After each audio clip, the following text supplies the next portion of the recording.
saludo, mi nombre es Tuderly Salazar Muñoz y voy a hablar de teorías conductistas. Teorías conductistas.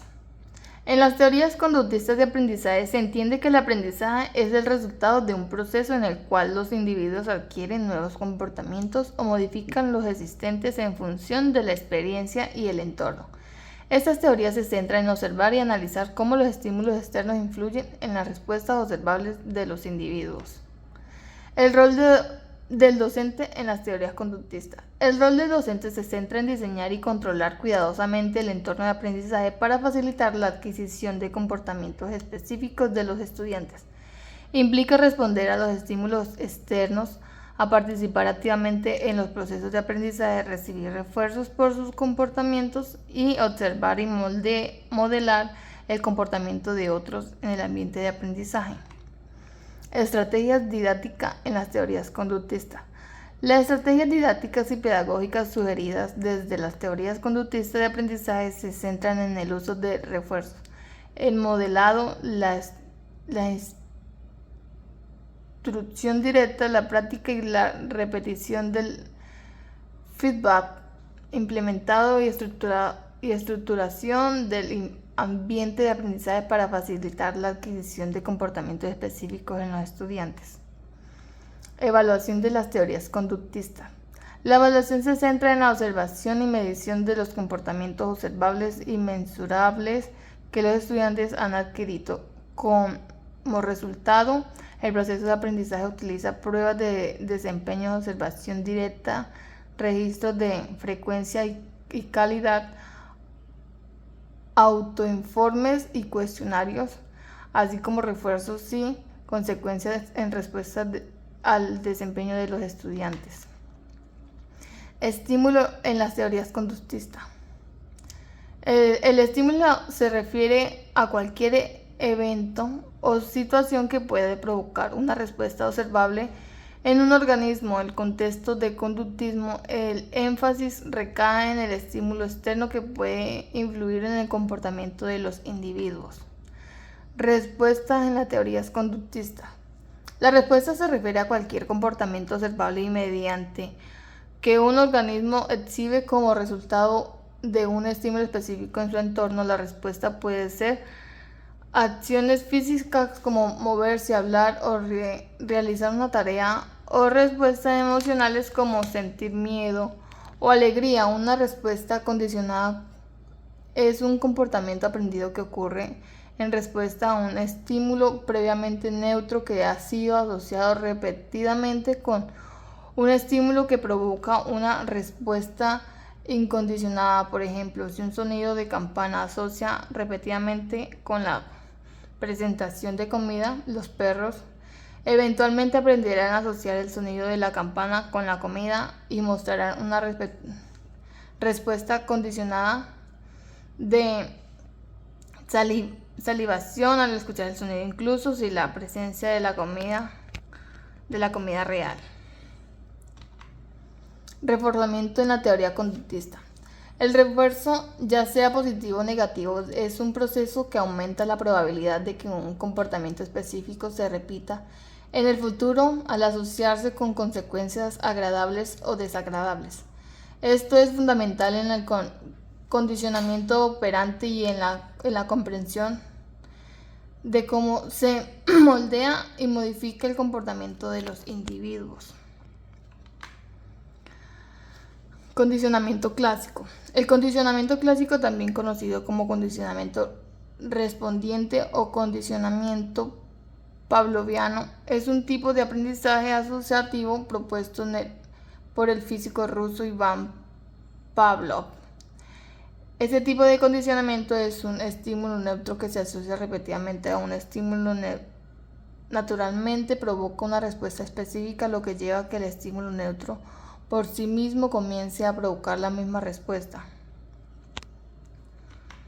Condicionamiento operable. El condicionamiento operable, también conocido como el condicionamiento instrumental, es un tipo de aprendizaje propuesto por el psicólogo estadounidense Skinner, a diferencia de condicionamiento clásico que se centra en asociaciones entre el estímulo El condicionamiento operante se centra en la relación entre el conocimiento de un organismo y sus consecuencias. La situación que imaginé fue a una maestra en su aula de clases enseñando a leer a los niños en voz alta al inicio del año escolar. Para muchos niños no es muy fácil leer con fluidez correctamente, entonces la maestra es ahí donde decide utilizar la técnica o el moldeamiento para ayudar a mejorar la lectura en cada uno de los niños. La estrategia de moldeamiento que utiliza la docente es identificación del comportamiento objetivo.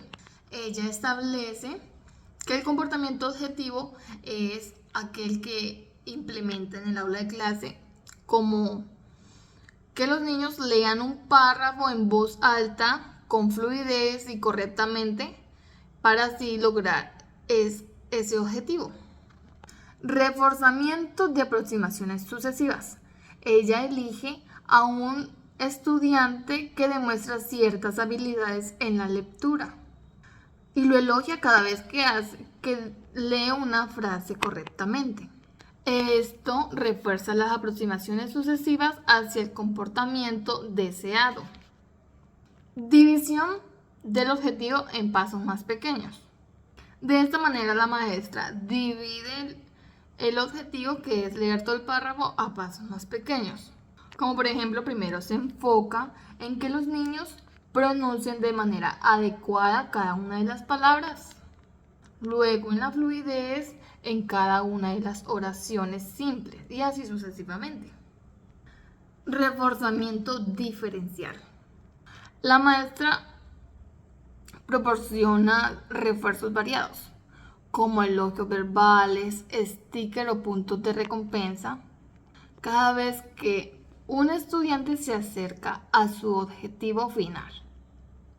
Como por ejemplo, si un estudiante logra leer de manera adecuada, con fluidez, con precisión, la maestra otorga un elogio verbal, un sticker en su cuaderno para que el niño se vaya motivando a seguirlo haciendo. Aumento gradual de la complejidad. Con el tiempo la maestra va aumentando un poco la complejidad de cada ejercicio, mediante que los niños demuestran cierto progreso en sus técnicas de lectura. Como por ejemplo, dejar de leer, pasa de leer párrafos simples a párrafos completos y luego textos largos y desafiantes. Reforzamiento del éxito. En este la maestra intenta y asegura que los niños se sientan exitosos cada vez que leen una palabra, una frase, un párrafo, un libro. Se sientan motivados con los elogios, con los puntos de recompensa.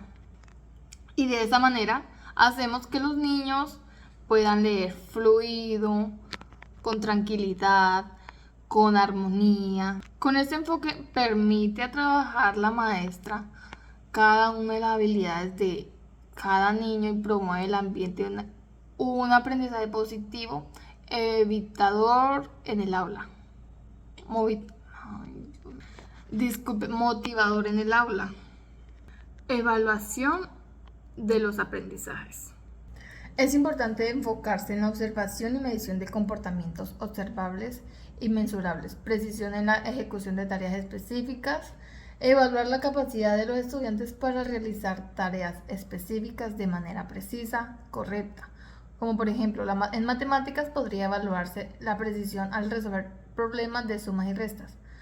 Fluidez en la ejecución, evaluar la rapidez y la fluidez con la que el estudiante realiza cierta tarea, como por ejemplo en lectura se puede evaluar la velocidad, fluidez al leer un texto en voz alta.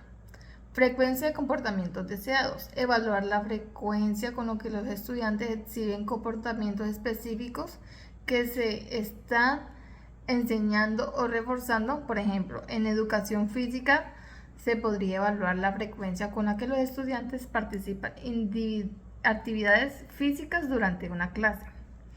aplicación de conceptos aprendidos, evaluar la capacidad de los estudiantes para aplicar conceptos y habilidades aprendidas en diferentes contextos. Por ejemplo, en ciencia se puede evaluar la capacidad del estudiante para aplicar los principios de la física en la resolución de problemáticas prácticos. Adquisición de habilidades a través de refuerzos, evaluar la efectividad de refuerzo en el desarrollo de nuevas habilidades o modificaciones del comportamiento existentes. Por ejemplo, en un programa de lectura se podría evaluar el progreso de los estudiantes en la adquisición de nuevas palabras a través de las actividades de refuerzo positivo.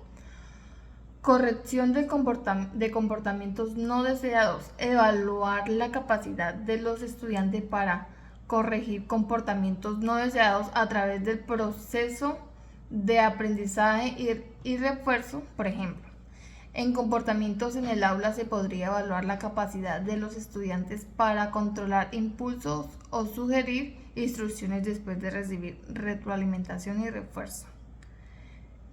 Generalización de habilidades. Evaluar la capacidad de los estudiantes para generalizar habilidades aprendidas en un contexto específico a otros contextos similares. Por ejemplo, en habilidades sociales se podría evaluar la capacidad de los estudiantes para aplicar habilidades de comunicación aprendidas en el aula a situaciones sociales fuera del entorno escolar, lo que enfatiza la importancia de observar y medir el comportamiento como evidencia de aprendizaje.